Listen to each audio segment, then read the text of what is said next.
내 백성을 애굽에서 인도하여 내라. 말씀 제목입니다. 일제강점기 때 출애굽기를 본문으로 설교할 수 없었다고 합니다.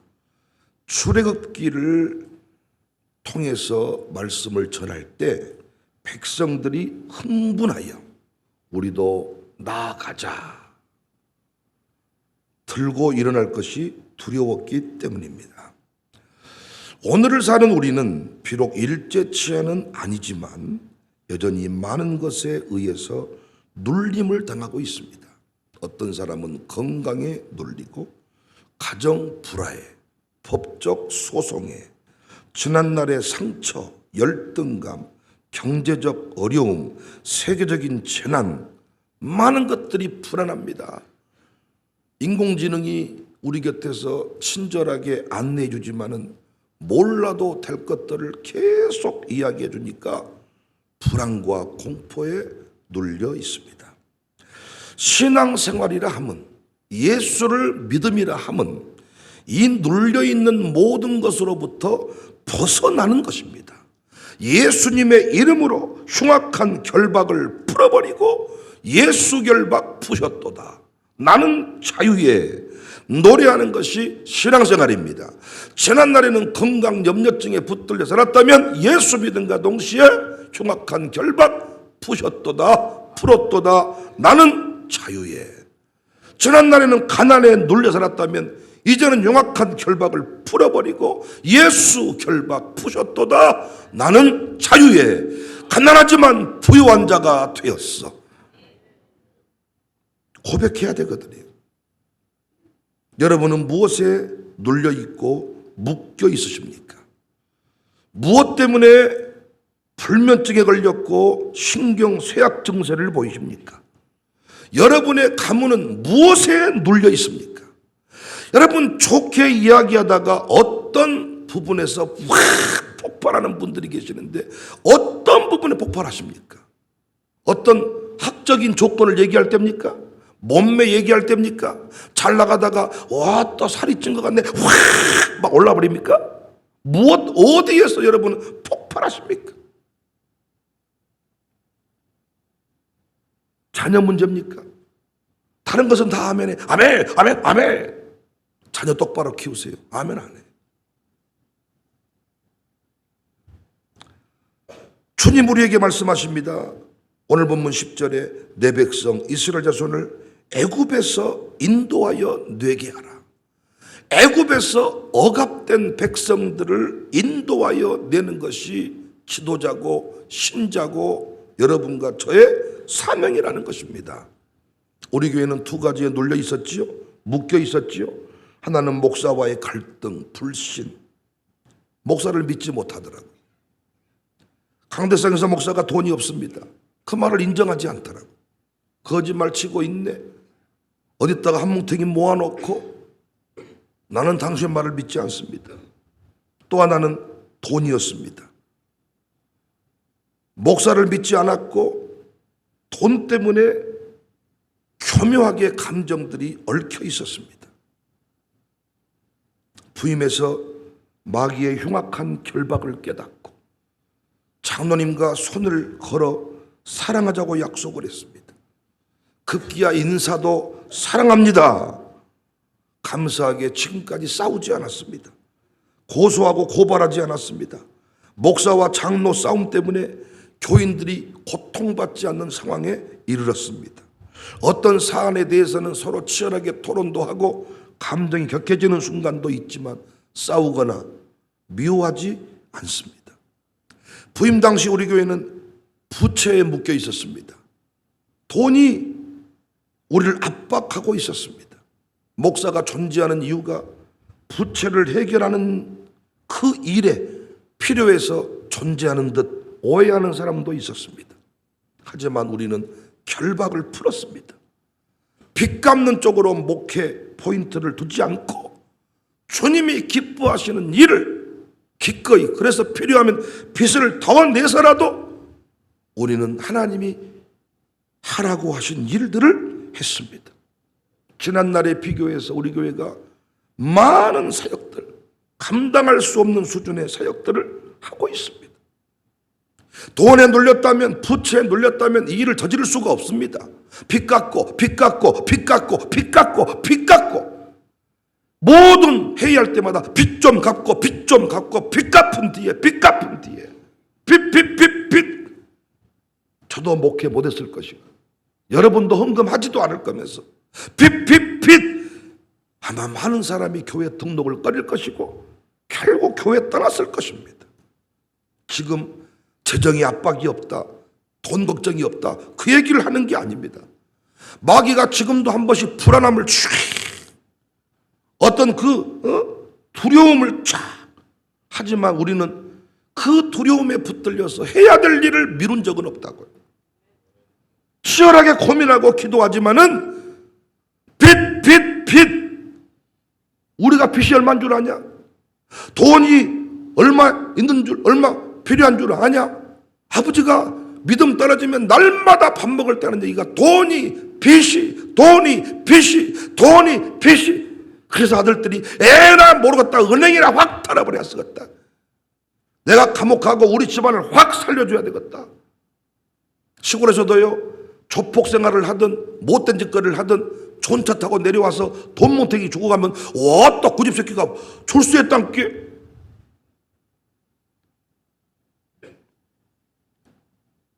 여전히 우리는 부유한 자가 되기 위하여 연단하고 기도하는 중에 있습니다. 최근에 응답을 주셔서 저는 우리 교인들을 부자 되게 한다고 선언을 했습니다. 선한 일을 많이 하는 부자, 선한 사업에 힘쓰는 부자, 나누어 주기를 좋아하는 부자, 오늘 또 열심히 나가 돈을 버는 이유는 내가 혼자 먹고 살기 위함이 아니라 교회가 필요한 일에 내가 헌신하고 커피 사고 밥 사고 도와주기 위해서 돈을 번다는 이런 부자들을 제가 만들겠다고, 하나님이 만들어주시겠다고 선포를 했습니다. 여러분, 준비한 대로, 믿음대로, 결단한 대로 그 자리에 이르게 될 것을 믿습니다. 모세가 태어날 즈음에 이스라엘 민족은 참으로 힘든 세월을 보내고 있었습니다. 요셉은 죽고 요셉을 알지 못한 새 왕이 애굽을 다스리고 있었기 때문입니다. 그래도 요셉이 총리를 하던 때는 그를 아는 왕조가 다스릴 때는 비교적 안락한 삶을, 서로 협력하는, 도와주는, 배려하는 삶을 살았지만은 요셉을 알지 못하는 왕이 다스린 때에는 극심한 탄압이 백성을 힘들게 했습니다. 이스라엘 백성이 탄압받은 이유가 뭡니까? 번성했다는 것입니다. 그래서 그 아들들을 다 죽여라. 하나님은 힘들고 어려운 상황이었지만은, 모든 것이 어둠의 상황이었지만은 레위 가족 중 한 사람이 레위 가족 여자에게 장가들어서 그 와중에 결혼을 하게 하시고 그 와중에 임신하고 그 와중에 출산을 하게 했습니다. 하나님은 그 아들을 죽이지 아니하시기 위하여 살리기 위해 5명의 여인을 동원하고 갈대 상자를 동원해서 그 아들을 살립니다. 갈대 상자는 노도 없고 돛도 없고 키도 없어요. 하나님의 절대 주권, 은혜를 상징하는 테바, 이게 노아의 방주라는 단어와 똑같습니다. 갈대 상자는 참 신비합니다. 갈대 상자가 무슨 대단한 배 재질로 만든 거 아니잖아요. 갈대 상자, 갈대. 그런데 나일강에 잠기지 않습니다. 갈대 상자는 흘러갑니다. 이스라엘의 미래를 싣고 이스라엘의 내일을 싣고 흘러가게 하셨습니다. 이스라엘 백성을 구원하시기 위한 하나님의 역사였습니다. 여러분과 저를 그 기구한 인생 가운데서도 죽지 않고 살게 하신 것은 기껏해야 이 땅에 잘 먹고 잘 사는 것이 아니라, 아멘할 준비하세요, 열방을 살려내라는 하나님의 계획이 담겨 있는 줄로 믿습니다. 내일이 우리 손에 달려 있고 많은 사람이 우리 교회 망한다고, 우리 교회는 끝났다고 할 때에도 하나님은 우리 교회를 망하지 않게 하시고 날강에 잠기지 않게 하시고 부채에 눌려 파산하지 않게 하신 것은 우리끼리 당신은 사랑받기 위해 태어났습니다. 비짝 상하며 서로 싸우다가 끝나라는 것이 아니라 나라와 민족을, 한국교회를 살리라고, 한국교회를 살리라고 하나님이 여러분과 저를 이 땅에 남겨두신 줄로 믿습니다. 목사 한 사람을 통하여 한 교회가 부흥의 중심에 서기도 하고 쇠퇴의 길을 걷기도 합니다. 지도자 한 사람이 얼마나 중요한지 우리는 깨닫고 있습니다. 국회의원 한 사람을 통하여 그 지역이 발전할 수도 있지만 그 지역의 발전이 아예 멈춰버릴 수도 있습니다. 구청장 한 사람이 똑바로 세워지면 구가 발전하지만 잘못 세워지면 자기 정치하다 끝납니다. 상주에서 무소속으로 지방의원을 지낸 정재현 장로 얘기를 들어보면, 목사님, 지역 바꾸는데 국회의원까지 동원할 필요도 없습니다. 깨어있는 구의원 한 사람이면 동네 바꿀 수 있습니다. 사실 동네를 바꾸는 사람은 구의원입니다.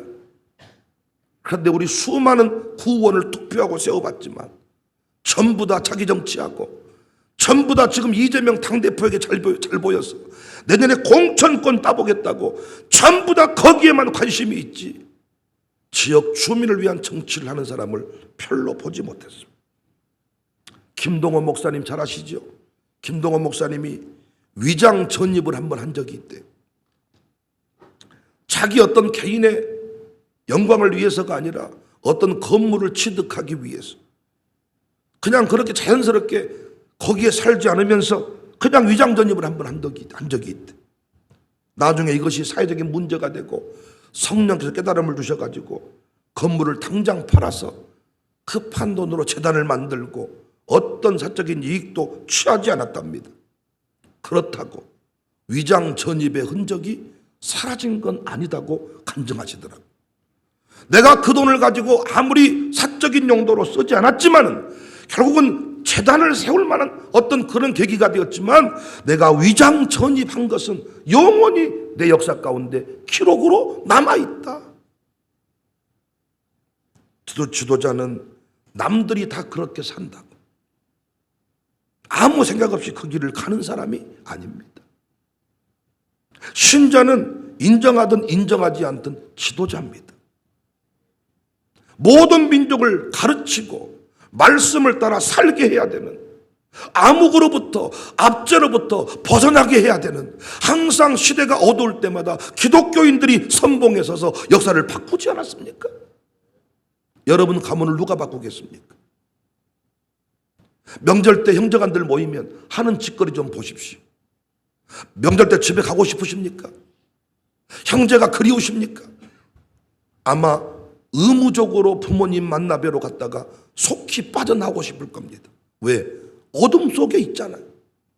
돈에 붙들려 있고 지금도 쾌락에 붙들려 있고 지금도 귀신에 붙들려 있고 온갖 두려움과 염려에 붙들려서 아무것도 못하는 그 백성, 그 가문 누가 건져낼 수 있냐고요. 신자는 지도자, 교회는 등대. 우리가 이 자리에 선 것이 우연한 일이 아니죠. 하나님의 위대한 역사가 흐르고 흘러서 오늘에까지 이르렀는데 우리 교회가 망하지 않고 40년 동안 살아온 것은, 나일강에 잠기지 않고 살아온 것은 어둠을 깨고 역사를 바꾸라는 것인데 언제부턴가 교회가 부흥을 사유화합니다. 좋은 건물을 주시고 위대한 성도들을 주니까 그걸 가지고 성도 민원 해결이라 하는 이런 수준 낮은 공동체로 전락하는 것을 봅니다. 내 백성을 구원해라. 내 백성을 인도해라. 너도 예수 믿기 전에는 돈이면 다 된 줄 알지 않았느냐? 그런데 이제는 돈의 결박을 풀고 사니까 행복하지 않느냐?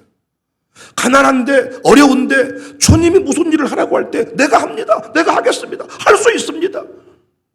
놀랍게 어린아이 도시락 같은 것인데 오병이어 기적이 일어납니다. 어느덧 바로를 섬기고 벽돌을 굽는 것이 익숙해진 그들을 불러서 예배자로 세우라고 합니다. 사람은 적응하는 존재거든요. 처음에는 내가 왜 이렇게 사냐 하지만은 벽돌 굽는 것이 어느덧 편하다고, 그것이 내 인생의 운명이라고 살아갑니다. 그들을 불러서 예배자로 세워라, 사명자로 세워라, 제사장 나라로 세워라.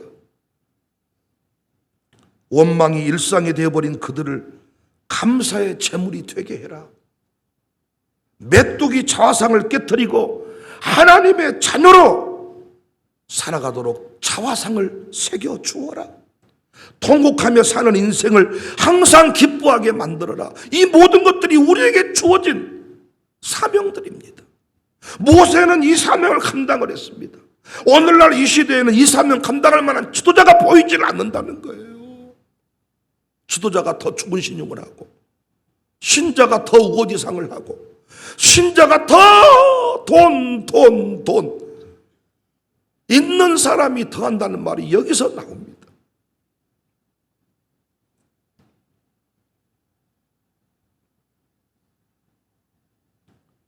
어린아이들은 안 된다고 하는 자들에게 어린아이들도 새벽 예배할 수 있는 것을 보여줘라. 다 안 된다 그래.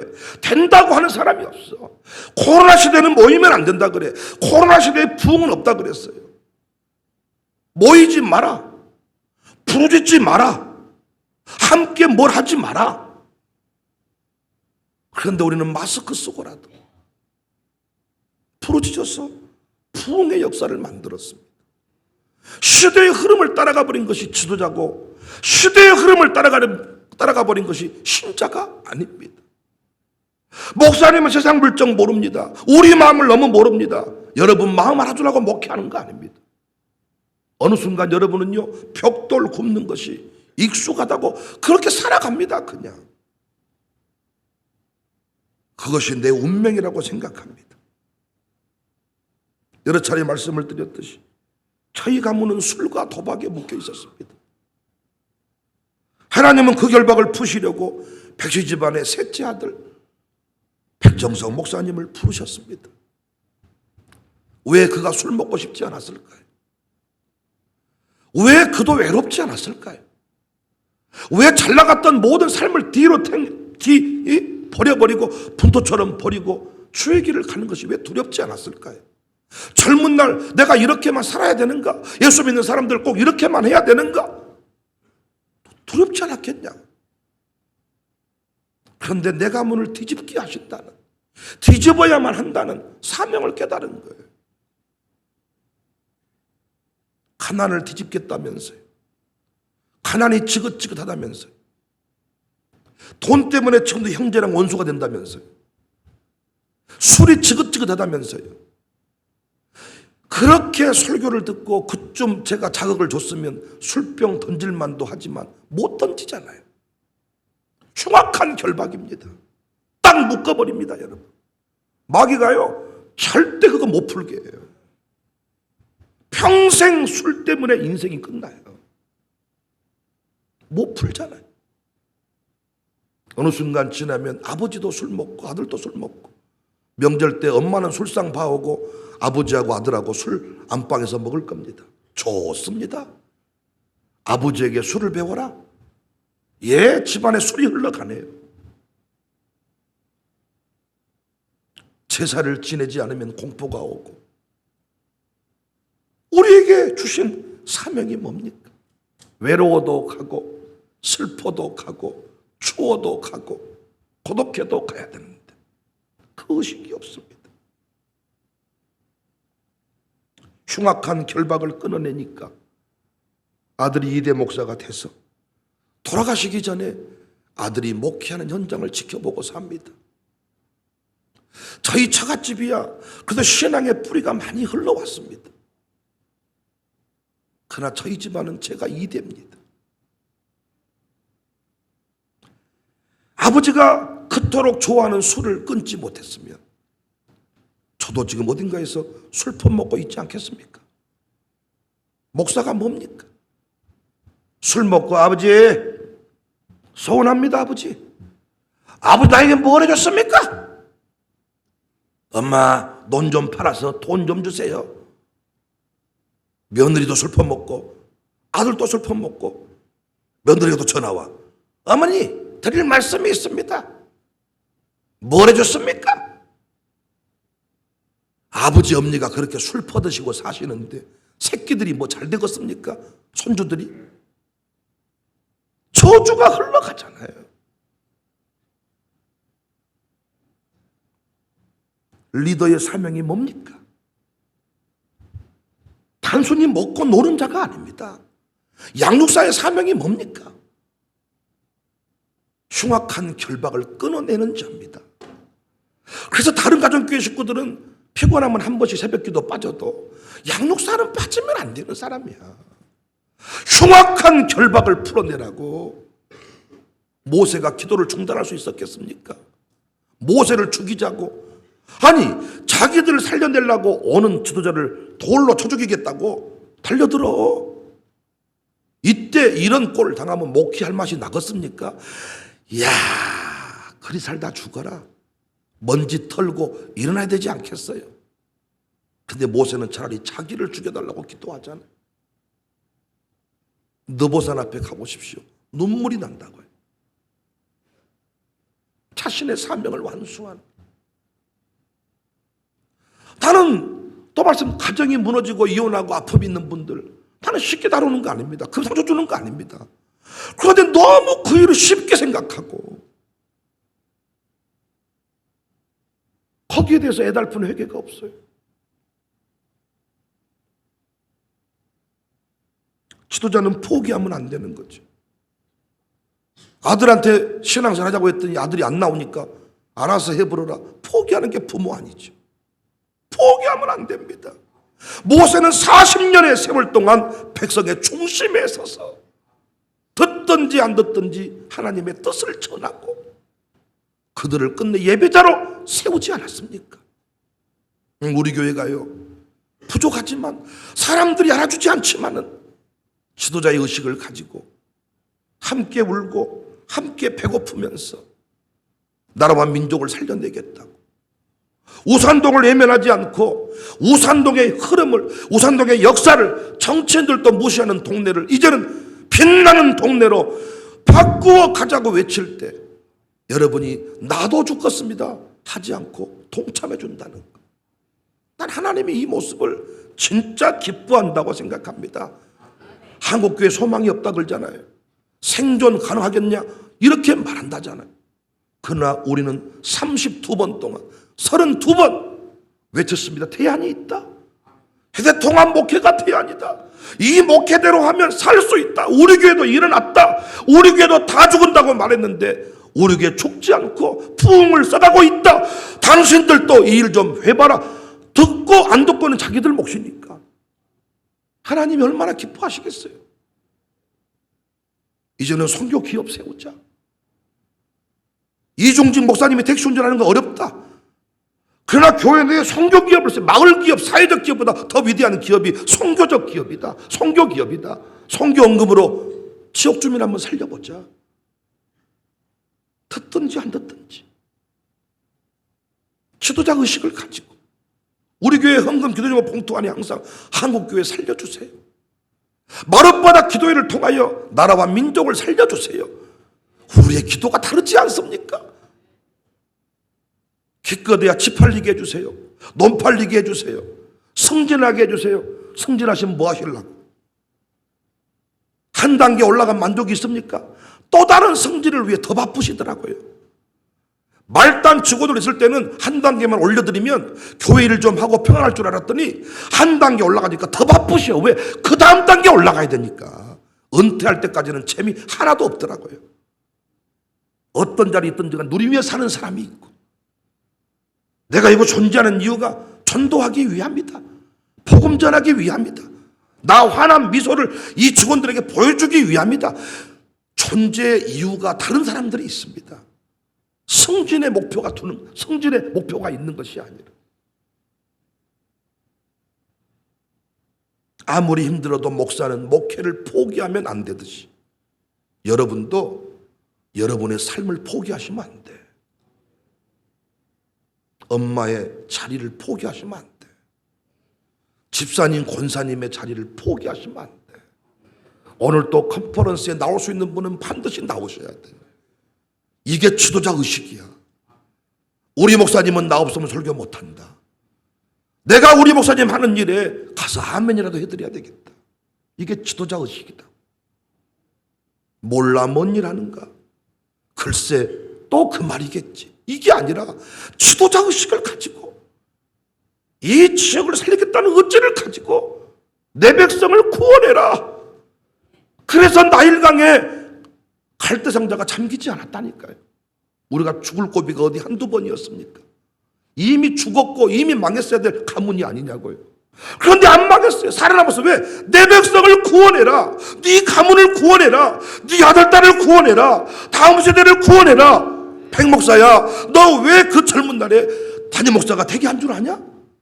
너 수많은 위기가 있었지만 왜 너 교회 망하지 않고 승리한 줄 아냐? 나라와 민족을 살려라. 부모님이 그렇게 기도했대요. 나라와 민족 살리는 목사 되게 하십시오. 시골교회 목회하면서 나라와 민족을 위해 많은 일을 못하니까. 하나님 내 아들은 나라와 민족. 그래서 너는 꼭 영어과를 가라. 영어를 공부해라. 왜? 나라와 민족을 살리려면 영어를 할 줄 알아야 된다. 나라와 민족 살리는 목사가 됐어요. 여러분의 가문 흘러간 대로 흘러가면 내 수준만큼밖에 못 삽니다. 형통회물을 드리고 새벽을 깨우고 자녀 이름으로 건축원금을 드리고 아파트 사서 물려주는 게 중요한 게 아니라 암흑에서 흉악한 결박으로부터, 아니 왜 새벽 예배 못 나올까요? 흉악한 결박이 묶여 있습니다. 이렇게 살고 싶지 않지만은 그렇게 사라져버리는 인생을 보면서 얼마나 아프겠어요. 일하고 살면 안 되는데, 일하고 살면 안 되는데 그러면서 또 술 먹고 또 이혼하고 또 가족이 무너지고 얼마나 그들도 힘들겠냐고요. 이때 흉악한 결박을 풀어줘야 되는데 이때 필요한 게 믿음의 지도자, 믿음의 선봉장, 믿음의 부모. 나는 우리 교회가 가난하지만 어렵지만 나라와 민족 지도자 의식, 우리가 기도하면, 우리가 움직이면 한국교회 다시 살 수 있다. 우리가 부르짖어 기도하면 다시 이 나라에 소망이 있다. 백목사가 듣든지 안 듣든지 가르치고 전하면 우리 교인도 부자 될 수 있다. 이 의식을 가지고 사는 거예요. 여러분이 이 의식으로부터 벗어나지 않기를 바랍니다. 이기적인 사람으로 전락하지 않기를 바랍니다. 흉악한 결박을 풀어버리는 이 시대의 용사들이 되시기를, 모세가 되시기를 주님의 이름으로 축복합니다.